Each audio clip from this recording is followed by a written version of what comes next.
All right, we are So recording. welcome to the first webinar of 2018, 29-minute or less webinar series this year. This first webinar comes from the book 100 Ideas for Secondary Teachers by John Senior. It's a 2014 book. So to make this webinar, what I did was I just chose a few ideas from the book that had wide appeal and covered different areas and tagged. At the end of the webinar, if you can take a quick survey, then we'll know how to best meet your needs for the next two webinars. So thanks for that. So the first idea might fit well along with an anatomy class, and having access to a skeleton might make this lesson come alive.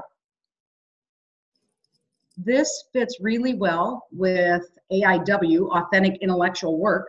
You don't have to practice AIW, but this is, a real kind of lesson that would cause the students to think outside the box and wouldn't be questions and answers on a worksheet.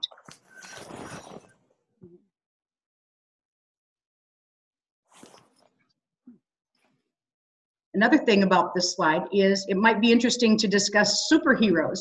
What types of changed anatomy do superheroes have? If that's something that would delight your students, you can do that. Hey, do you have any knowledge of body designs or skeletons that electronically?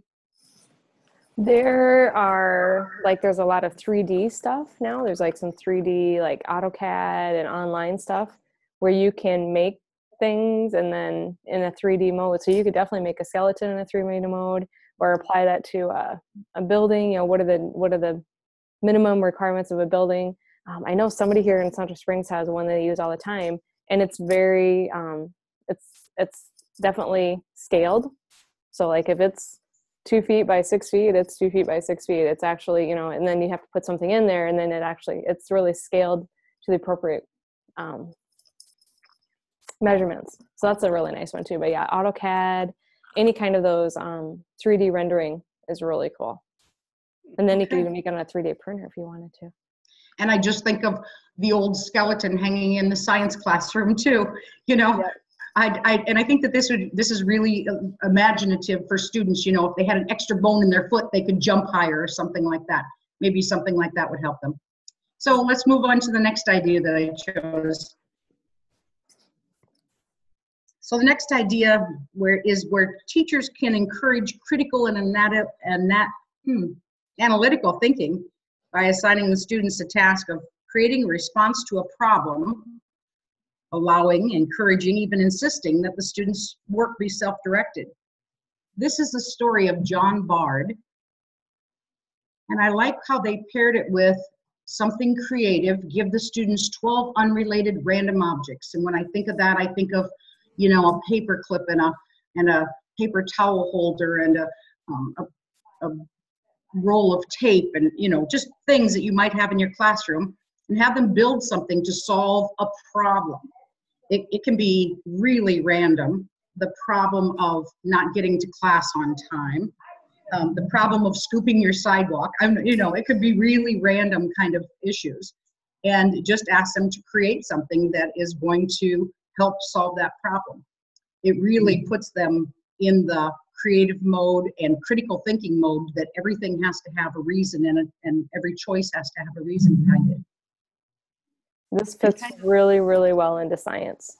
Mm-hmm. That seems to kind of tie in the whole makerspace movement as well, just to, here's your stuff, here's your problem, find a way to make it work. And absolutely. Yeah, absolutely. What a great connection. Thank you. Do you guys have a makerspace, Christy? We do at the elementary. My goal was to have it at our middle school this year, but my time constraints just weren't allowing it. I'm going to try to kind of just do it anyway, second semester. And if I'm available to do all the other stuff, great. Otherwise, makerspace and my tag kids are going to be my priority. So sounds good. Well, awesome. maybe this kind of idea, will help you make that a reality for you. Yeah. I'd love that. Absolutely. Okay. Well, here's the next idea. This is idea 14 from the book. And They said, so sometimes the most obvious questions leads to the most complicated of discussions and projects and assignments. And sometimes a lifelong interest can be sparked by an apparently simple observation. So this one is about spiders. Why do spiders have 8 legs? Why don't they have 7 or 9? And it just kind of goes on that there's no animals and birds and insects with odd number of legs. And why is that? And so just a thinking question, just letting the kids really, work on this, or they could research it. They could, there's all kinds of ways that they can deal with this. Once again, just really, they have to think deeply of why this is. This would be really cool in your makerspace too. Mm-hmm.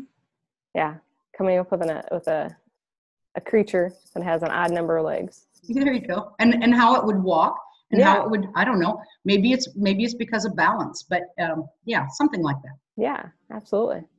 All right. So here's the next one.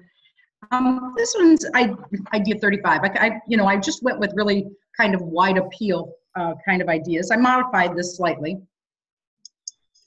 from the idea in the book, but I wonder if your students might imagine a future one event at a time.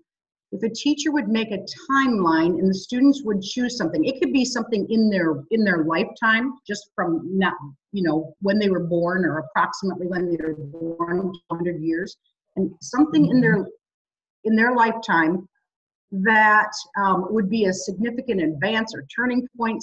I mean, we know in our lifetime, obviously, it's been the age of technology. Is there one certain thing that turned technology on its head? Is there one certain thing that changed their life and put them in a different trajectory? So this timeline idea can be filled in all year long, but it definitely could be a fairly big idea for the students. It could be, or it could be imaginative. Maybe something catastrophic happens in the year 2018. Oh my gosh. Or 2030 or 2050, and maybe something like that, if it's imaginative, that would turn the world on its head. So once again, can be imagination, can be based in reality, but it's just the idea of this timeline and the students creating it and continuing to create events that happen. There's so many movies out there now, like the 2020. There's so many of those catastrophic movies out there. It'd be interesting to see, okay, if Kansas City or Kansas got hit by an earthquake, because they've always talked about the Midwest getting hit by an earthquake, what would happen? What would be the impact? What would happen to the environment? What would happen to population? Those kind of things. So, and then I added in the chat box, there's some timeline creation tools. There's MyHistro, there's Time Glider, and then Code Studio, if you really want to get into some games and things like that, and that futuristic kind of thing, and make a game of what happens in the future, that'd be another way to do it there too, in that Code Studio. That seems like it has like really wide appeal for students too, thinking futuristic, because there's so many things they can relate it to. Yeah, exactly. Think about the Back to the Future when they said the Cubs were going to win the World Series. Yeah. Didn't happen. That year it didn't happen. Exactly. It didn't happen that year. Yep. Okay, so this is kind of off the wall, but here it is. Cutlery did not just happen. It evolved to meet a need that changed over time. So we're talking about knives and forks and spoons. Mm-hmm. But the interesting thing is there really is kind of a history of cutlery. So what this idea is to ask your students to consider and design an improved item of cutlery that influences the way we eat or makes it healthier for us to eat. I think one of the ideas was maybe an item of cutlery that of course has technology in it, and when something has too much sugar, it like, I don't know, opens up the spoon and drops it out, so you won't eat it, so you can't scoop it up, anything like that. But once again, just a really, there's research, the students can research it, and then they can, use their imaginations to figure this out. This would be a nice really thinking challenge. outside the box. This would be a nice makerspace challenge. Mm-hmm. Okay. Yeah, that would be really cool. Good idea. I like that one. Just have 4 more slides. So here's another idea. And this one came from me or us. And this is big, right? I mean, big right now. It should have been big all along, but it hasn't been.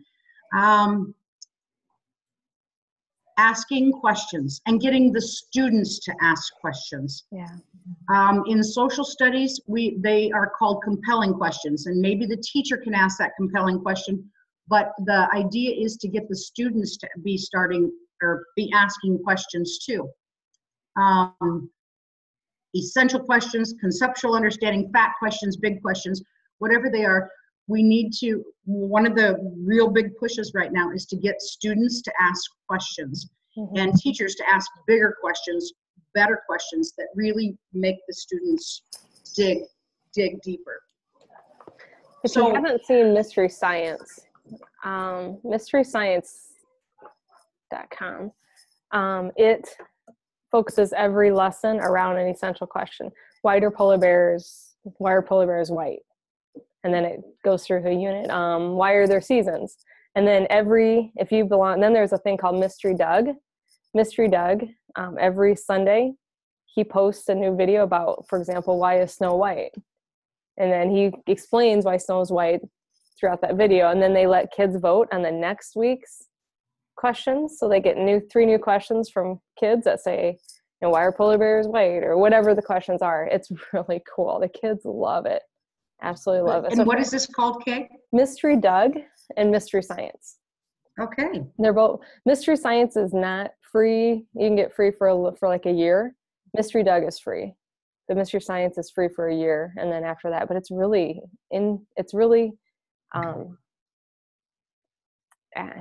not cheap isn't the right word, but it's very economical. It's like $1,500 for a building, and every teacher can access all the lessons and everything's around a question, which I love. Rather than saying, here's our content, we're going to talk about habitats. No, instead we're going to talk about why do ducks follow? Why do babies follow their mothers? That kind of. It sounds like this might be really good for TAG and even more so than science, because science, you'd have to connect all the standards to these things, and there might be some things that that don't necessarily hit all the standards. But for TAG, when you can explore and go deeper into certain things, it would be something that at least could be shared between those 2 contents. Absolutely, yeah. All right. The next idea, I don't even know how to say nocipitors, but this is an ethical idea, and it all comes about how can we conduct research without causing animals pain. And I think kids would really latch on to something that comes from the ethics world. They have very black and white ideas oftentimes about how things like that can be done. So this is just an idea. Of course, this PowerPoint will be available to you, and we'll put it on the website, and you can go through and look at these ideas again, copy them, whatever you need to do to see all these things again. But this is I thought this was an interesting one. Not up my alley, but definitely, it's the ethical question is interesting. It'd bring a lot of questions to kids. You bet. And you know what? And that's okay, because sometimes I think it's called cognitive dissonance. You got to stir up their brain a little bit, and let them argue out something if that's the way it has to be. So I agree. All right. So here's the last idea. Oh, 2 more ideas. Okay. This actually is in the National Association for Gifted Children. One of their standards is to offer professional development to your colleagues. It increases whole school support and understanding. It might get people on board with you. One of the ideas that I came home from the national conference that I went to was to make these 1-page notices about an idea or a fact of gifted students and post it in the teacher's lounge. Maybe 9 a year, would be fine. And they would just be something about gifted students, just something to increase the awareness and increase, what the teachers might do. I have 3 of those, and we will also post those on our website. Just things that I made up, or ideas that I've gathered throughout the years. I know you can do the same thing, but I have 3 to get you started, and we'll post those on the website along with this PowerPoint. So the last thing is, we learned this from the student conference that we had. It was in Cedar Falls this year. I was amazed how many kids came to the, I don't know, I think I'm going to call it the Let It Be room. Yeah. We had puzzles and games and things set up, and the kids just flocked there. They could choose what they wanted to do, whether it was, once again, puzzles, or in a group, the life-size Jenga. Somebody was making marshmallow sculptures. I just had stuff. And I think, Chrissy, you probably know this too. And just let them create, or let them talk, or let them whatever. Gosh, it was nice. And I was just amazed how, they weren't just sitting. They were always doing something. They were putting together a puzzle, or they were creating this and talking. And it just seemed like it was a great break for the kids, even from the student conference. So that's our last idea. Just let them be, and give them that gift of time to let those busy brains take a break. Mm-hmm. And the student conference is going to be in Clear Lake next year, Christy. Ooh. I know. That's right. It's that Tuesday before Thanksgiving. Always. Perfect. Okay, so thanks for joining us. We hope that you found something useful. Of course, we're going to have this. There's 93 more ideas to check out.